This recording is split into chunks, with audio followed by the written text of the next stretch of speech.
Baik, bismillahirrahmanirrahim. Assalamualaikum warahmatullahi wabarakatuh. Waalaikumsalam warahmatullahi wabarakatuh. Dan selamat malam. Kami dari kelompok 5 akan mempresentasikan hasil diskusi kami dengan judul Prinsip Efisiensi dalam Pengembangan Kurikulum pada topik sesuai dengan topik pertama pada LMS mata kuliah perancangan pengembangan dan perencanaan dalam kurikulum. Sebelum kami mempresentasikan hasil diskusi kami akan memperkenalkan anggota kelompok dari kelompok 5. Yang pertama, saya sendiri sebagai ketua kelompok, Muhammad Rahmat Bukson Santoso. Kemudian Mas M. Latif Musyafa. Kemudian Mas Ahmad Supriyadi dan Mbak Nur Farida. Baik, untuk mempersingkat waktu, saya akan berikan kesempatan kepada Mas M. Latif Musyafa untuk menjelaskan tentang prinsip efisiensi. Dengan ini dipersilakan.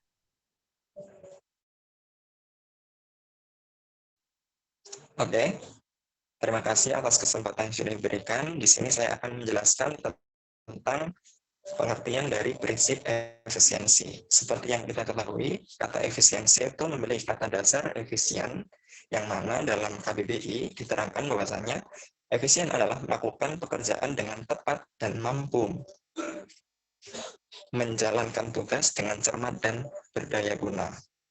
Dari pengertian tersebut dan dari beberapa sumber yang sudah kita dapat, maka kita dapat menyimpulkan bahwasanya prinsip efisiensi adalah mengusahakan agar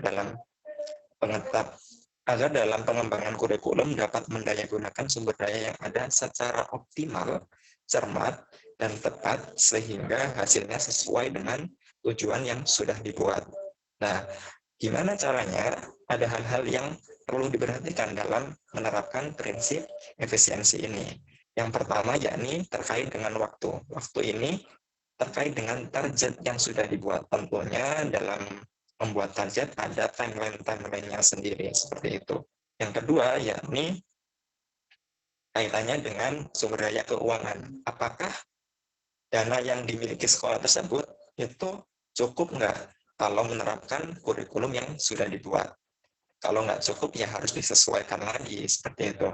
Yang ketiga yakni masalahnya dengan sumber daya manusia. Nah, ini terkait dengan apakah tenaga-tenaga di sekolah tersebut itu eh, sesuai mampu untuk menjalankan kurikulumnya atau enggak gitu loh. Kalau belum mampu ya disiapkan terlebih dahulu agar nanti dapat menjalankan kurikulum itu dengan baik yang ada.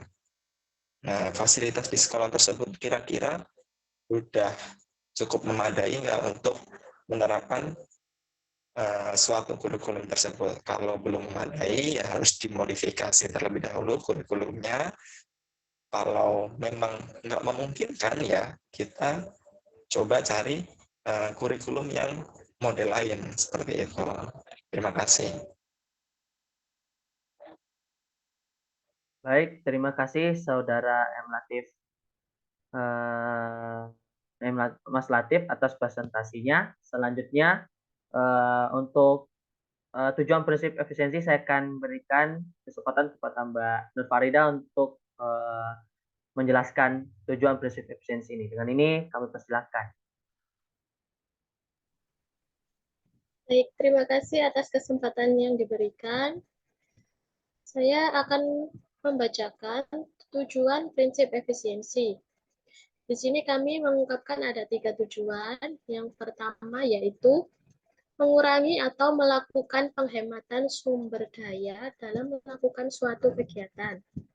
Yang kedua, memanfaatkan segala sumber daya yang dimiliki secara maksimal, sehingga tidak ada yang terbuang secara percuma.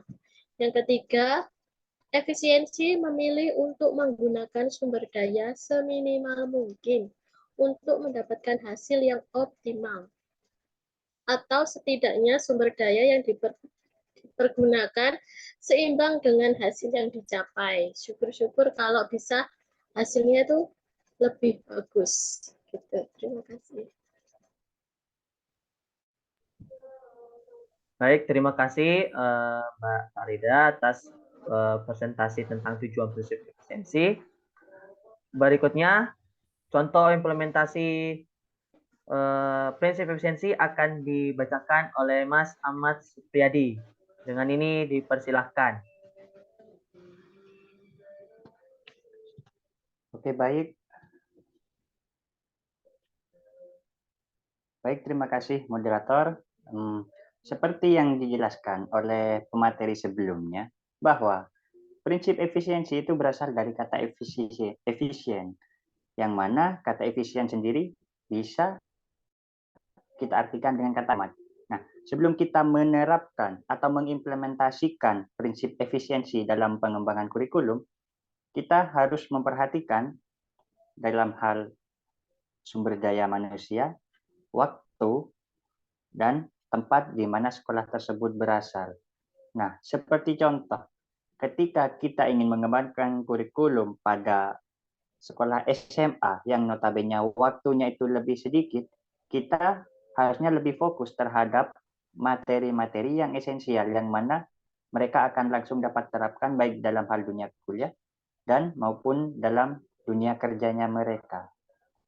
Terima kasih. Terima kasih Mas Ahmad Supriyadi atas presentasinya. Selanjutnya saya akan membahas tentang relevansi prinsip efisiensi dalam kurikulum. Di sini efisiensi suatu usaha pada dasarnya merupakan perbandingan antara hasil yang dicapai, output, dan usaha yang telah dikeluarkan atau input. Di sini demikiannya sulit untuk membandingkan nilai hasil dan usahanya. Tapi dalam pengembangan kurikulum dan pendidikan pada dasarnya prinsip ini perlu diperhatikan dengan baik dalam segi waktu, tenaga, peralatan yang tentunya menghasilkan efisiensi dan segi biaya. Mengapa seperti itu? Hubungannya antara relevansi dengan efisiensi, karena di sekolah itu sangat dibutuhkan masalah SDM, kemudian juga sarana dan prasarana dan biaya. Otomatis sekolah itu harus memiliki semua 3 aspek ini untuk bisa menjalankan kurikulum itu sendiri, agar efisiensi dalam melakukan kurikulum itu tidak termakan terlalu banyak. Karena kalau terlalu banyak juga itu bisa membuang atau bisa bahkan memboroskan waktu dan biaya.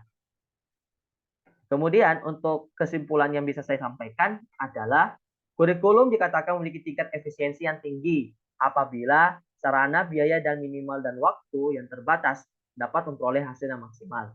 Betapapun bagus dan idealnya suatu kurikulum, manakala menuntut peralatan sarana dan prasarana yang sangat khusus serta mahal pula harganya, maka kurikulum itu tidak praktis dan sukar atau susah dilaksanakan. Maka otomatis kurikulum ini harus dirancang sedemikian rupa untuk dapat digunakan dalam segala keterbatasan. Misalnya dalam melakukan efisiensi itu, tentu kita harus mengatur waktu, tenaga, dan biaya kita agar semua struktur ketiga aspek ini bisa dilaksanakan dengan cara sistematis dan bisa dilaksanakan dengan baik. Dengan kesimpulan ini berakhir pula presentasi dari kelompok 5 ini. Semoga bermanfaat bagi teman-teman calon guru PPG Prajabatan gelombang 2 ini dan memberi syafaat yang berguna di mata Allah Subhanahu wa taala. Amin ya rabbal alamin. Terima kasih atas waktu dan kesempatan pada anggota kelompok 5. Wabillahi taufiq wal hidayah. Wassalamualaikum warahmatullahi wabarakatuh dan selamat malam. Assalamualaikum warahmatullahi wabarakatuh.